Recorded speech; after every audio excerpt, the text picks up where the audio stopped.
ನಮಸ್ತೆ ಪ್ರಿಯ ಸದಸ್ಯರಿಗೆಲ್ಲ ಆರಾಧ್ಯ astro YouTube ಚಾನಲ್ಗೆ ತಮಗೆಲ್ಲರಿಗೂ ಆತ್ಮೀಯವಾದ ಸ್ವಾಗತ. ನಾನು ನಿಮ್ಮ ವಿಜಯ ರಾಜ್. ಈ ದಿನ ನಾವು ಬಹಳ ವಿಶೇಷವಾಗಿ ಇನ್ನೇನು ನಮ್ಮ ಗುರು ಮಹಾರಾಜ ಇದೇ ಬರುವ ಏಪ್ರಿಲ್ ತಿಂಗಳ 14ನೇ ತಾರೀಕಿನಿಂದ ವೃಷಭ ರಾಶಿಯಿಂದ ಮಿಥುನ್ ರಾಶಿಗೆ ಪ್ರವೇಶ ಮಾಡ್ತಾ ಇದ್ದಾನೆ. ಈ ಸಂದರ್ಭದಲ್ಲಿ ನಮ್ಮ ವೃಷಭ ರಾಶಿಯವರಿಗೆ ಯಾವ ರೀತಿಯ ಫಲಾಫಲಗಳು ಉಂಟಾಗಬಹುದು ಅದರ ಬಗ್ಗೆ ಇವತ್ತು ಸ್ವಲ್ಪ ಸ್ವಲ್ಪ ಟಿಪ್ಪಣಿ ಮಾಡಲಿಕ್ಕೆ ಪ್ರಯತ್ನ ಮಾಡ್ತೇನೆ. ಮುಂದೆ ಹೋಗೋದಕ್ಕೆ ಮುಂಚೆ ಯಾರೆಲ್ಲ ಇದುವರೆಗೆ ನಮ್ಮ ಆರಾಧ್ಯ ಆಸ್ಟ್ರೋ ಯೂಟ್ಯೂಬ್ ಚಾನಲ್ ಸಬ್ಸ್ಕ್ರೈಬ್ ಮಾಡಿಲ್ಲ, ದಯವಿಟ್ಟು ನಮ್ಮ ಯೂಟ್ಯೂಬ್ ಚಾನಲ್ ಸಬ್ಸ್ಕ್ರೈಬ್ ಮಾಡಿ, ಬೆಲ್ ಐಕಾನ್ ಪ್ರೆಸ್ ಮಾಡಿ, ಲೈಕ್ ಮಾಡಿ, ಕಮೆಂಟ್ ಮಾಡಿ. ವಿಡಿಯೋ ಇಷ್ಟ ಆದಲ್ಲಿ ದಯವಿಟ್ಟು ಇದನ್ನ ನಿಮ್ಮವ್ರ ಜೊತೆಗೆ ಶೇರ್ ಮಾಡಿ, ಬಹಳ ಬಹಳ ಫೇವರಬಲ್ ಆಗುತ್ತೆ.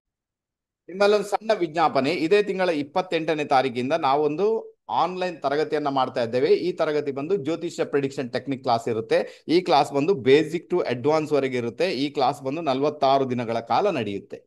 ಇದರಲ್ಲಿ ಯಾರೆಲ್ಲ ಜ್ಯೋತಿಷ ಆಲ್ರೆಡಿ ಕಲ್ತಿದ್ದೀರಾ ಅಥವಾ ಯಾರೆಲ್ಲ ಜ್ಯೋತಿಷ ಕಲೀಲಿಕ್ಕೆ ಇಚ್ಛುಕರಾಗಿದ್ದೀರಾ ಅವರೆಲ್ಲರೂ ಬಂದು ದಯವಿಟ್ಟು ನಮ್ಮ ಜೊತೆಗೆ ಸೇರ್ಕೊಳ್ಳಿ. ಇಲ್ಲಿ ಒಂದಷ್ಟು ಪ್ರಿಡಿಕ್ಷನ್ ಟೆಕ್ನಿಕ್ಸ್ ಗಳನ್ನ ನಿಮ್ ಜೊತೆ ಶೇರ್ ಮಾಡ್ತೇನೆ. ಆ ಪ್ರಿಡಿಕ್ಷನ್ ಟೆಕ್ನಿಕ್ ನಿಮ್ಗೆ ಪ್ರಿಡಿಕ್ಷನ್ ಮಾಡ್ಲಿಕ್ಕೆ ತುಂಬಾನೇ ಈಸಿಯಾಗಿ ವರ್ಕ್ ಅಂತೂ ಆಗಿಯೇ ಆಗುತ್ತೆ. ಆನಂತರ ಈ ಒಂದು ಕ್ಲಾಸ್ ಏನಿರುತ್ತೆ ಸಂಜೆ 7 ಗಂಟೆಯಿಂದ 9 ಗಂಟೆವರೆಗೆ ನಡೀತದೆ.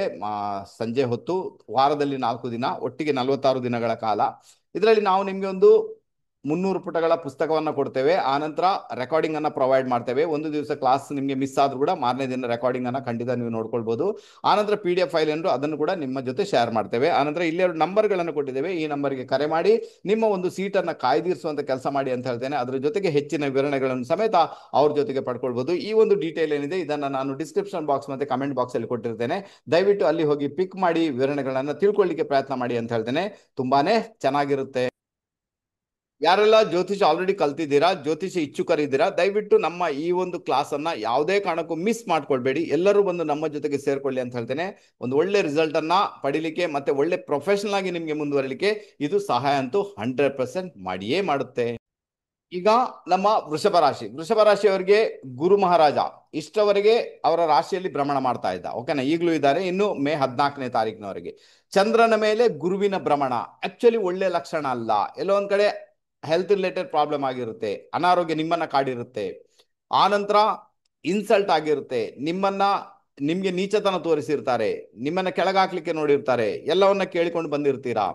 ಆನಂತರ ಕೆಲವರಿಗೆಲ್ಲ ಮದುವೆ ಜೀವನ ಡಿಸ್ಟರ್ಬೆನ್ಸ್ ಆಗಿದೆ, ಮ್ಯಾರೇಜ್ ಆಗ್ಬೇಕನ್ನೋರಿಗೂ ಮ್ಯಾರೇಜ್ ಆದವರಿಗೂ ಡಿಸ್ಟರ್ಬೆನ್ಸ್ ಆಗಿದೆ, ಪಾರ್ಟ್ನರ್ಶಿಪ್ ಅಲ್ಲಿ ಪ್ರಾಬ್ಲಮ್ ಆಗಿದೆ, ಪಾರ್ಟ್ನರ್ಶಿಪ್ ಬಿಸ್ನೆಸ್ ಅಲ್ಲಿ ತೊಂದರೆ ಆಗಿದೆ, ಕೆಲವರಿಗೆಲ್ಲ ಕಿಡ್ನಿ ರಿಲೇಟೆಡ್ ಪ್ರಾಬ್ಲಮ್ ಆಗಿದೆ, ಇನ್ನು ಕೆಲವರಿಗೆಲ್ಲ ಹೆಲ್ತ್ ರಿಲೇಟೆಡ್ ಬಹಳ ವಿಶೇಷದಲ್ಲಿ ಪ್ರಾಬ್ಲಮ್ ಆಗಿದೆ, ಕೆಲವರಿಗೆ ಹಾರ್ಮೋನ್ ಇಂಬ್ಯಾಲೆನ್ಸ್ ಆಗಿದೆ, ಕೆಲವರಿಗೆ ಅವರ ವ್ಯಾಪಾರ ವ್ಯವಹಾರಗಳೇ ಎಲ್ಲೋ ಒಂದ್ ಕಡೆ ಕಳೆದು ಹೋಗಿದೆ. ಇಂಥದ್ದೆಲ್ಲ ಪರಿಸ್ಥಿತಿಯನ್ನು ಆಲ್ರೆಡಿ ಅನುಭವಿಸ್ಕೊಂಡು ಬಂದಿದ್ದೀರಿ ನಮ್ಮ ವೃಷಭ ರಾಶಿಯವರು ಅಂದಾಗ ಈಗ ಬರುವಂತಹ ಸಮಯ ಏನಿದೆ ಅಂದ್ರೆ ಈ ಒಂದು ಮೇ 14ನೇ ತಾರೀಕಿನ ನಂತರ ಈ ಸಮಯದಲ್ಲಿ ನಿಮ್ಗೆ ಚಂದ್ರನಿಂದ 2ನೇ ಮನೆಗೆ ಗುರು ಬರ್ತಾನೆ ಅಂದಾಗ ಅಲ್ಲಿ ಗುರುಬಲ ಬಂತು ಅಂತ ಅರ್ಥ. ಓಕೆ, ಅಲ್ಲಿ ಗುರುಬಲ ಬಂತು ನಿಮ್ಮ ಪಾಲಿಗೆ. ಹಾಗಾದ್ರೆ ಒಂದಷ್ಟು ತೊಂದರೆಯಿಂದ, ಒಂದಷ್ಟು ಸಮಸ್ಯೆಯಿಂದ, ಒಂದಷ್ಟು ಡಿಸ್ಪ್ಯೂಟ್ನಿಂದ ನೀವು ಹೊರಬರ್ತೀರಾ. ವಾದ ವಿವಾದಗಳಿಂದ ದೂರ ಆಗಿಬಿಡ್ತೀರಾ.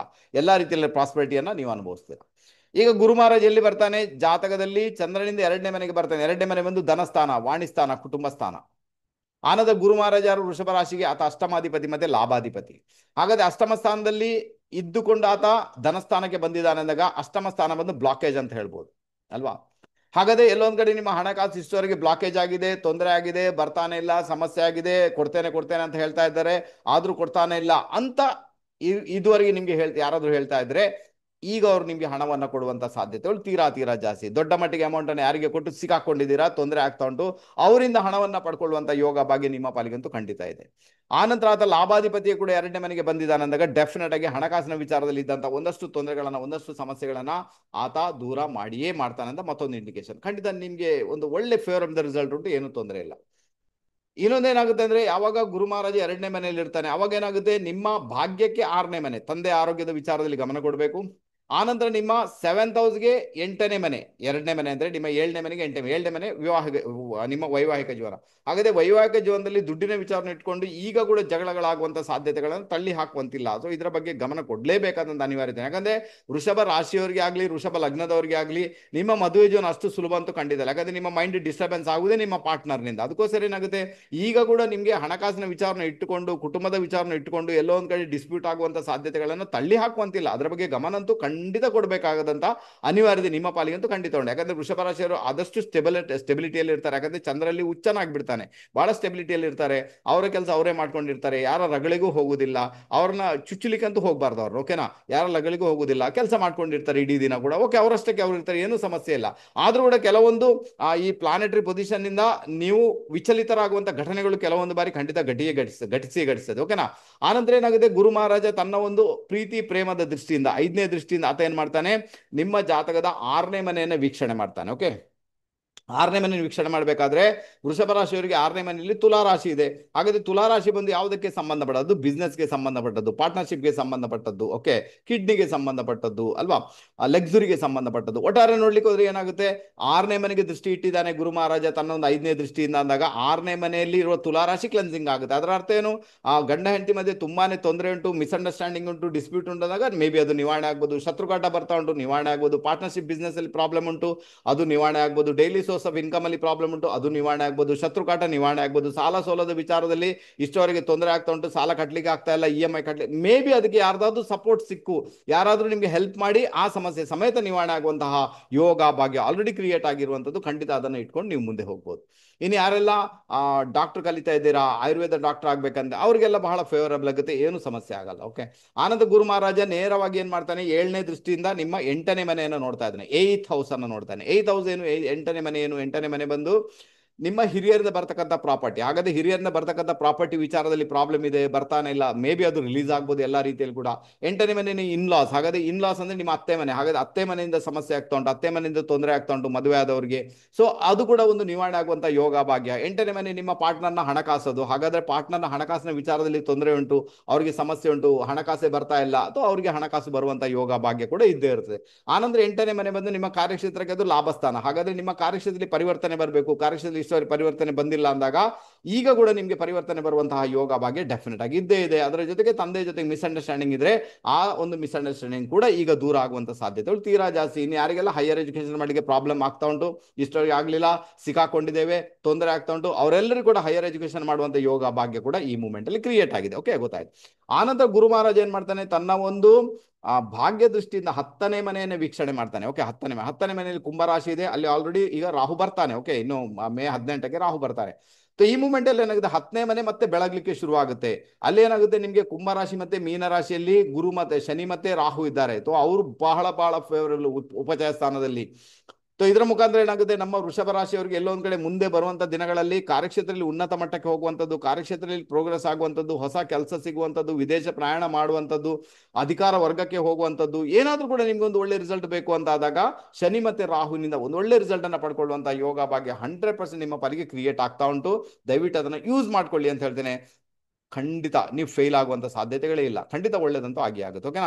ಓವರ್ ಆಲ್ ನೋಡ್ಲಿಕ್ಕೆ ಹೋದ್ರೆ ಏನಾಗುತ್ತೆ ಗೊತ್ತಾ, ಒಂದು ಕಡೆ ನಿಮ್ಮ ಜಾತಕದ ಯೋಗಕಾರಕ ಶನಿ ಲಾಭ ಸ್ಥಾನದಲ್ಲಿದ್ದಾನೆ, ಆನಂತರ ಆ ಶನಿಯ ರಾಶಿಗೆ ಉಪಚಯ ಸ್ಥಾನದಲ್ಲಿ ರಾಹು ಮಹಾರಾಜ ಬರ್ತಾ ಇದ್ದಾನೆ, ಆನಂತರ ಚಂದ್ರನಿಂದ 2ನೇ ಮನೆಯಲ್ಲಿ ಗುರು ಮಹಾರಾಜ ಹೋಗ್ತಾ ಇದ್ದಾನೆ. ಒಟ್ಟಾರೆ ನೋಡ್ಲಿಕ್ಕೆ ಹೋದ್ರೆ ಜಿಂಗಾಲಾಲ ಅಂತ ಹೇಳ್ಬೋದು. ಒಟ್ಟಾರೆ ನೋಡ್ಲಿಕ್ಕೆ ಹೋದ್ರೆ ಒಂದು ಫೇವರಬಲ್ ಪೀರಿಯಡ್ ಅನ್ನು ಇನ್ನು ಮುಂದೆ ನೀವು ಅನುಭವಿಸ್ತೀರಾ. ಅದರಲ್ಲಿ ಕೂಡ ಈ ಮೇ ಇಂದ ಹಿಡಿದು 2025 ಮೇಯಿಂದ 2026 ಮೇವರೆಗೆ ಅಂತೂ ತುಂಬಾ ಒಳ್ಳೆ ಪೀರಿಯಡ್ ಅನ್ನು ಅನುಭವಿಸುವಂತ ಯೋಗ ಭಾಗ್ಯ ನಿಮ್ಮ ಪಾಲಿಗೆ ಡೆಫಿನೆಟ್ ಆಗಿ ಇದ್ದೇ ಇದೆ.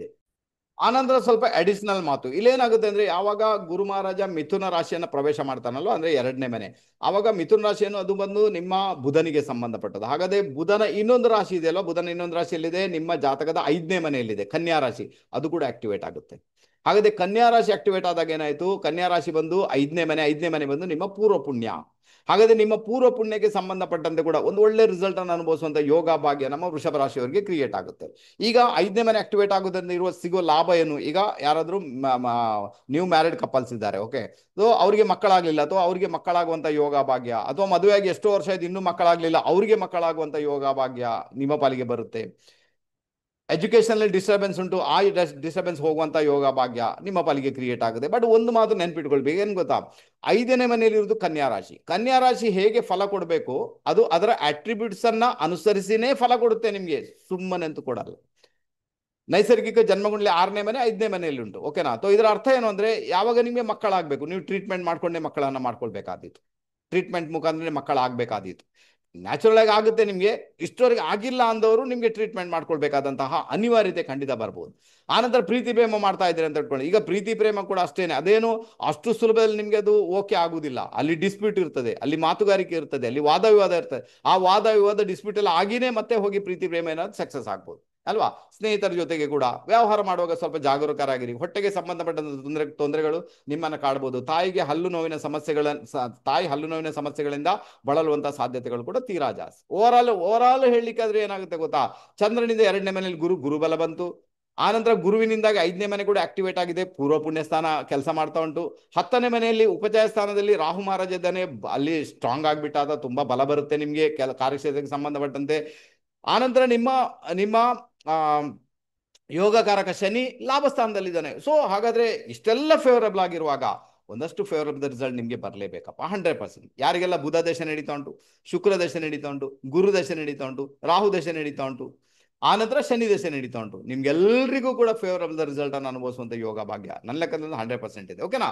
ಬಟ್ ಒಂದು ಥಿಂಗ್ ಏನ್ ಗೊತ್ತಾ, ಈಗ ಕೆಲವೊಮ್ಮೆ ಏನಾಗುತ್ತೆ ಪ್ರಿಡಿಕ್ಷನ್ ಅಲ್ಲಿ ವೇರಿಯೇಷನ್ ಬರುತ್ತೆ. ಈಗ ಎಣಿಸ್ಕೊಳ್ಳಿ, ಈ ಒಂದು ವೃಷಭ ರಾಶಿ ಬಗ್ಗೆ ನಾನು ಪ್ರಿಡಿಕ್ಷನ್ ಮಾಡಿದೆ. ಏನು ಈಗ ವೃಷಭ ರಾಶಿ ಎಲ್ಲರಿಗೂ ಇದು ವರ್ಕ್ ಆಗುತ್ತಾ? ನಾನಾ ಹಾಗೆ ಆಗುವಂತ ಸಾಧ್ಯತೆಗಳು ತೀರಾ ಕಡಿಮೆ. ಯಾಕಂದ್ರೆ ಕೋಟ್ಯಾಂತರ ಜನ ಇದ್ದಾರೆ ವೃಷಭ ರಾಶಿಯವರು. ಹಾಗಾದ್ರೆ ಅದು ಹೇಗೆ ಕೆಲಸ ಮಾಡುತ್ತೆ? ವೃಷಭ ರಾಶಿ ವೃಷಭ ಲಗ್ನಾನೇ ಅಂದಾಗ ಮೇ ಬಿ ಈ ಪ್ರಿಡಿಕ್ಷನ್ ಒಂದಷ್ಟು ಕೆಲಸ ಅಂದ್ರೆ 100% ಮಾಡುತ್ತೆ. ಓಕೆನಾ.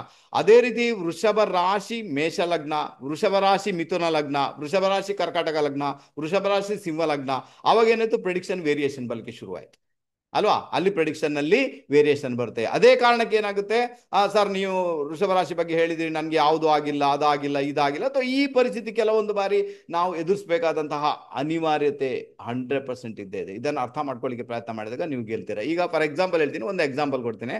ವೃಷಭ ರಾಶಿ ಅಂತ ಇಟ್ಕೊಳ್ಳಿ. ಓಕೆನಾ. ವೃಷಭ ರಾಶಿ ಸಿಂಹ ಲಗ್ನ. ಓಕೆನಾ.